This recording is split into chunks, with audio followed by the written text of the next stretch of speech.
Quest Foundation presents Ma Swamini Prerna, March-April 2024. The theme of the magazine is Kindness, Love, Compassion. मैत्री एक दिव्य गुण है। पृथ्वी के 3 रत्न मैत्री, प्रेम, अनुकंपा। लेखक पूजनीय जेपी गुरुदेव। पूरे विश्व में प्रत्येक मानव के जीवन में मैत्री, प्रेम और अनुकंपा अत्यंत जरूरी है, क्योंकि किसी भी आत्मा के लिए यह अमृत संजीवनी साबित होता है। प्रभु महावीर के पथ पर हो गए एक महान दार्शनिक संत श्री चित्रभानु जी ने विश्व मंगल प्रार्थना की रचना करते हुए बताया है कि मैत्री भावनुम पवित्र झरणुम मुझ हैया माम वह्या करे, शुभ थाओ आ सकल विश्वनुम एवी भावना नित्य रहे।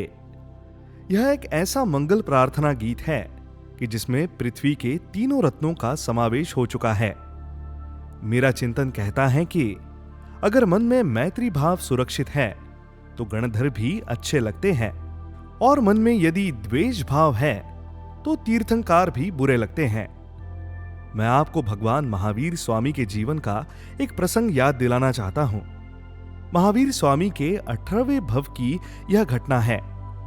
3 खंड के अधिपति त्रिपृष्ठ वासुदेव जब शिकार करने जंगल में गए, तब अचानक ही सामने से एक शेर आया। राजा ने उसको ठहरने को कहा, रुकने का आदेश दिया, परंतु यह तो ठहरा जंगल का राजा, जैसे कि मानो गर्जना करता हुआ राजा को ललकारता है। राजा को आया बड़ा गुस्सा और वो रथ से नीचे उतरकर शेर से भिड़ गए। देखते ही देखते भयंकर क्रोध में उन्होंने शेर को जबड़े से चीर डाला। शेर जमीन पर गिरकर तड़प रहा था। राजा तो अपनी बहादुरी महसूस करते हुए बड़े ही गर्व के साथ रथ में बैठ गए, लेकिन रथ का जो सारथी था वो शेर की यह स्थिति देखकर नीचे उतरकर शेर के पास जाता है और उसको नवकार मंत्र सुनाते हुए समाधि मरण देता है। परिणाम स्वरूप उस आत्मा के अंदर राजा के प्रति घृणा एवं तिरस्कार के भाव प्रकट हो गए और सारथी के प्रति मन में मैत्री और प्रेम के संस्कार के बीज स्थापित हो गए।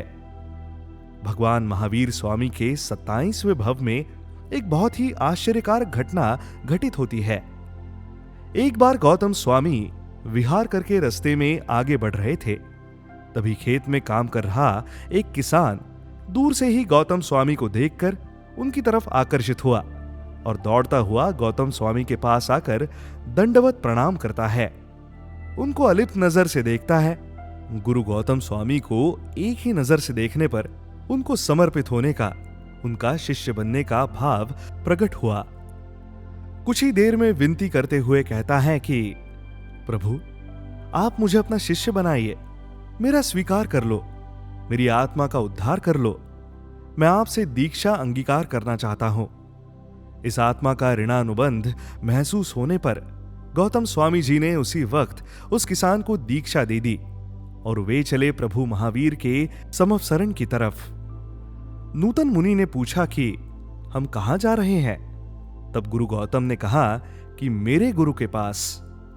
नूतन दीक्षित साधु तो सोचने लगे कि मेरे गुरु इतने तेजस्वी, प्रभावक और ओजस्वी हैं, तो इनके गुरु तो कितने महान होंगे।